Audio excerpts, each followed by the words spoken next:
Hey, what's going on, guys? Brandon here, Whitetail Therapy. It is Sunday, June the 8th, and we have ourselves a very nice morning. Probably going to get out here and we're going to set a few cameras today. So, nice cool morning for June especially. Humidity's not too bad, light drizzly, a little overcast. So, really good conditions. So, got the old SS Kill Deer here with us. I'm gonna run across the water here and go put some cameras out on some spots that historical stuff, right? So we're not gonna do a lot of like scouting per se. It's stuff that I've hunted for several years. Just putting some cameras on some pinch points on some really tight funnels, the way I like to hunt, and just get some inventory for the most part. So we'll see you in a minute. All right, so let's get our accessories here. So you can see we got some stuff piled up. Got a couple 5 cameras here. These are mostly what I run. These are these little cheap muddy cameras. You catch them on sale, you can get them 3 for $100, or sometimes you can get them 4 for $100. But other than that, pack wise, so I told you guys I don't run a pack, and I don't. So, but I do like having a pack, obviously, for stuff like this. This pack right here is so far been my absolute favorite. This is a Kuiu Venture 1800. It's not a very big pack. It does have a pretty good internal frame. As you can see, hold stuff upright, good and stiff. You could definitely use that pack if you wanted to use it for a saddle setup, or even if you want to use it for like hauling in a stand. But personally, I don't care much for that. But for scouting purposes and trips like this, this is the pack I like. Light, small, compact, still got a really good rigid frame. So rigid internal frame. I have ran some Mystery Ranch actual frame packs before, but so for my style hunting, it's just not necessary. Other than that, same old stuff, man. Got a cheap pair of binos here, and stick as always, a little bit of bug spray for the arms and such, and yeah, pretty much it. Yeah, as always, my clothes are all treated with permethrin. And I was thinking about this the other day. I was looking at my videos. I was like, I have the exact same shirt on and the exact same hat on, and typically the same pair of pants in about every damn video, at least this time of year. So people may think, hey, this guy owns the same clothes and never changes them. Well, that's partly true. But no, every year, summertime wise, I'll start treating my clothes with permethrin, and I'll keep them set up in my garage. So I'll change them all the time, wear the same ones over and over. It just, that way I'm not ruining most of my clothes. I am trying a different permethrin this year, which I don't have on me. And for my hunting clothes, I'm still using Sawyer's. I still think Sawyer's is probably the best that's out there. Of course, that's what it's designed to do. But as far as like bulk treatments, so stuff like this early summertime, I like treating these same clothes that I'm mowing weed eating in. I'll buy stuff in bulk from a local farm store and mix it myself. It's a very strong odor because it's petroleum based, and being petroleum based, it may hurt your clothes. I'm not really sure. I hadn't really seen the effects of it quite yet, but I could see where over time it would definitely impact your clothing. So keep that in mind. But as far as that, you're getting about 20 times the quantity for the same price as you go buy, say Sawyer's brand. Now, again, I am still using Sawyer's on my hunting clothes because it is scent free, and I know it's safer clothes. But all this stuff like this, everyday usage, get some cheap stuff out. All right, let's get this damn thing in the water. It ain't even started since October of last year, so fingers crossed it actually will run, and we'll get back with you when we get in the woods here.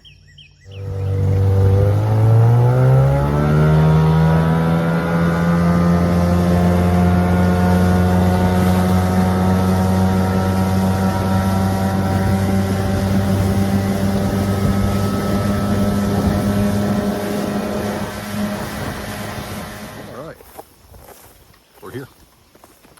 And it looks as though we may be the first individuals here for the year. And one of the main speculations for that is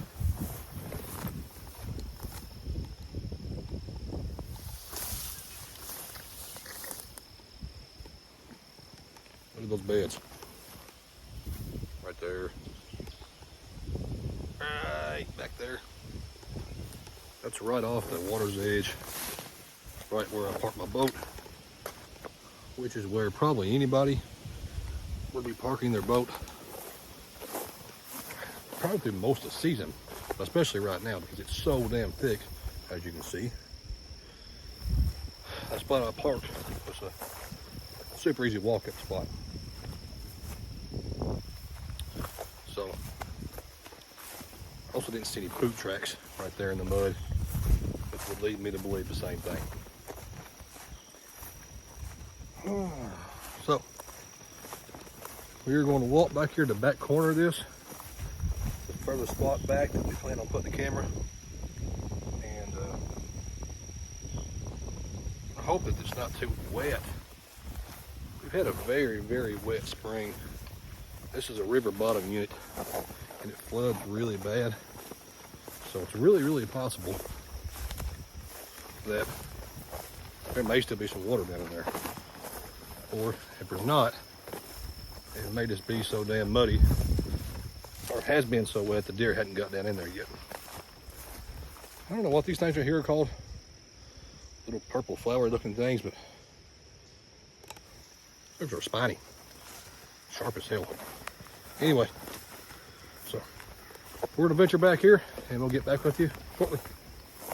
All right, so we made it to our first spot, and we have ourselves kind of a unique scenario here, and something that can be utilized for maybe y'all. So this spot is a river bottom unit. It actually stayed flooded from late November of last year until May of this year. So any chance of finding any sign is long gone. You'll not find any sign from last year. So how do you hunt this? Well, you're not hunting sign. All you can really hope to do is, one, hunt on history, or two, do what I do typically, and that's trying to find those pinch points. Try to find those funnels where you know deer are going to cross. Where it has to focus the deer's attention to a tight area, and you can do something with it. In this particular scenario, start to see a few tracks pop up down here at the bottoms. It's finally sort of dried out. As you can see right here, we are getting a few tracks down here in the bottoms. Prior to this, you can see what they were doing.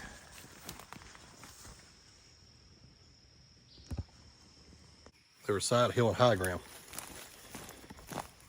which they do parts of the time anyway. But knowing this, or hoping for inventory, what I'm going to do is, in this particular little funnel, I'm going to find the tightest location that I can.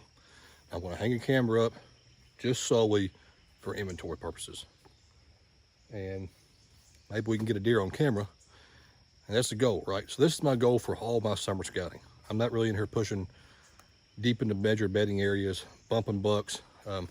I personally am not having much success like that. But I mean, as far as beds go, as I walk down this, we have a levee system. I'll walk down this levee system because it's so grown up. There was beds all up and down it. Those deer ain't gonna stay there. So I'm gonna come down here, gonna put a camera up, super tight funnel, get some pictures, go and pull it. Honestly, I won't pull them until late September or early October, when I start to get ready to really hunt hard, and then hopefully I have a picture of some deer, of something I want to chase after. So let's get in here, let's find a tree, let's get a camera up. Camera number one set, probably, I don't know, 8 feet, 9 feet, something like that. I can't touch it, so hopefully shooting toward this little gap right here should work pretty well for getting some inventory. On to the next spot. Should have brought something besides a kid spray for bug spray. These guys don't seem to care. But anyway, speaking of inventory spots, this guy right back here got a pair of balls on him. That's a really nice cell cam. He's got locked in place. And man, eat alive. As far as inventory goes, that guy's got it, because he's got it on a very major crossing from this access trail here, so he's gonna get a lot of pictures. Kudos to you, dude. Best of luck to you, and I hope it don't get stolen. Anyway, onward. Camera 2 deployed. Let me give you guys a little quick tip. Quick tip 1. If you're climbing a tree to hang your cameras on public, which is always smart, always try to climb a tree to get some lean. Get on the off side of the tree, so it's like leaning you toward the tree, so you're not trying to fall off the whole time. Or wear a harness. Something not doing. Or use a stick like this, because you're poor, to get your angles right. If you'll take the strap and you'll wrap it back around the stick like that, it'll help hold the stick down in place, so your camera's not sliding down off the stick and it going straight flat if a squirrel claws on it or whatever. So, pro tip. All right, so I auto adjust things dead on my selfie stick. Should get for 20 bucks. Anyway, did get our next camera, camera number 3 hung. She's up there, and basically the same area I was when I hung that camera just a minute ago. I'm not even 60 yards from that camera, but a totally different trail system coming out of high ground. So this is a high ground. It's a known funnel for me. It's a known area the deer travel through pretty regularly. I have yet to kill a buck out of this spot. I have killed several does here over the years, and but the buck sign's always here. And this last year, I really began to question how I was hunting it, thinking that maybe my means of access was causing a lot of the issues. So I'm hanging these 2 cameras on the outside edge of this of where I would normally hunt. So there's some food up in here. This, of course, this down here is nothing. It's all washed out, and there's no food source here. But the deer travel is a funnel through here to the main river bottom area. So I hung the cameras on the very outside edge here to see what we can get. There's some giant rubs up here in this high ground that's been up there for the last several years, but I get to see that deer. So hopefully maybe we can get a picture of something, and we'll go from there. All right, so 3 cameras up. I actually brought 5, but I think we're just going to hang 4, probably keep one on me. One spot I wanted to go look at, it's still got quite a bit of water, so I'm going to avoid that for right now, and we go back out, get back in the boat, run down to one last spot, and we'll probably hang it up. All right, later. Camera number 4 hung, and it's up there. Skis down here are fucking relentless. They're everywhere. But anyway, once again, inventory, tight funnel, river system over here. But the main reason why we're got that camera right there is, as you can already see, there's a lot of tracks down in here. Damn. And where this little small green stuff is down here, down there, the deer are burning up. Watch fresh growth. But the main reason is this right here. That is a persimmon tree. So there's like 3 or 4 rather large persimmon trees, really big ones for us. And this is not a big secret spot. It's not hard to find. It's probably, I know it's not the only person who knows about it, because I've seen people hunt this before. It's a very short-lived spot. So it gets hot for a very short window, and then it dies back off pretty quick, mainly because of pressure. It's only about a 3/4 mile walk, so people aren't too scared to make that. It's pretty good walking. But what you have is right back in there, really thick bedding. Down this way, we have food sources. And I did see one set of tracks on my way in here. So I'm definitely not the only person who, well, there's also a camera right here. So I may just wasted my camera. There's a camera right here. I can see it. Another cell cam, quite likely the same person. It's not on anything except for a primary scrape tree. So this tree he's got focusing on It's a tree that gets hit really hard with scrapes. So, well, quite likely that he will, well, shit. Why wouldn't I put that camera there had I known that? Oh well. He's already hung, it won't hurt anything. And if anything else, it may hurt him as he seen me. Anyway, he's doing the same thing I'm doing. So, we will get out of here. Got one camera left. And might go somewhere else. Still a super nice day. Might do some walk-in hunts. And yeah. Might do some not walk-in hunts. Might do a walk-in spot. I still got one camera on me. I dropped the boat off. And I go walk into a spot somewhere. All right. Get back with you in a minute. All right. Last camera hung. We did drop the boat off at the house and we went back. And come here to this walk-in public. She's, where's she at? Can't see. There she is. Quite possibly the skinniest tree in the whole world. Got a really nice intersection here. Plus had a nice big impressive mock scrape. It's not actually where I plan on hanging the camera.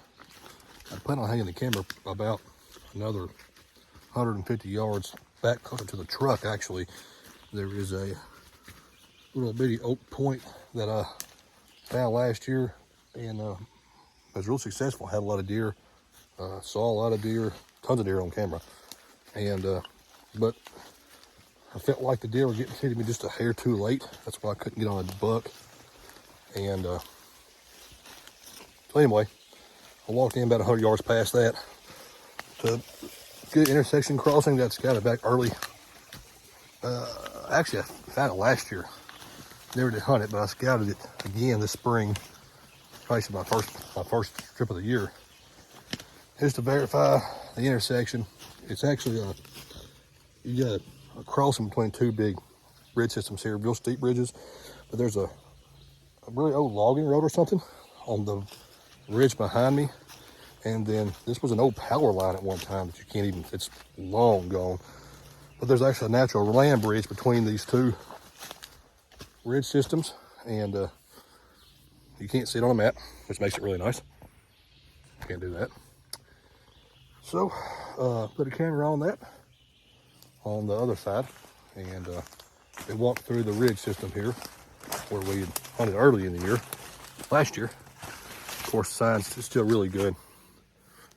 But anyway, last camera hung for the day. Headed back to the truck and we'll close this up, all right? Whew, got hot. So we got that camera hung, and that will quite likely be my last camera for the season, well, for summer scouting. I'm down to 4 hard cams, or what SD card cams. I've got 1 cell cam. I will probably hang on to all those. I'm still trying to plan a trip to Indiana this year. That's the hope, that's the goal. Still kind of up in the air, but I'm going to try to hang on to those in the event I do go, because I'll go up there and at least make one trip for scouting purposes sometime in the summer and get some cameras hung, or sometime maybe in the fall, depending on when I try to get a chance to go. But anyway, that's going to wrap it up for today for sure. And hopefully we can get out there and see some deers. But we'll continue shooting and tinkering with some gear. So try to get a video or 2 posted as we go along throughout the summer. Maybe even getting some glassing in at some point in time. So anyway, that's it for today. Later.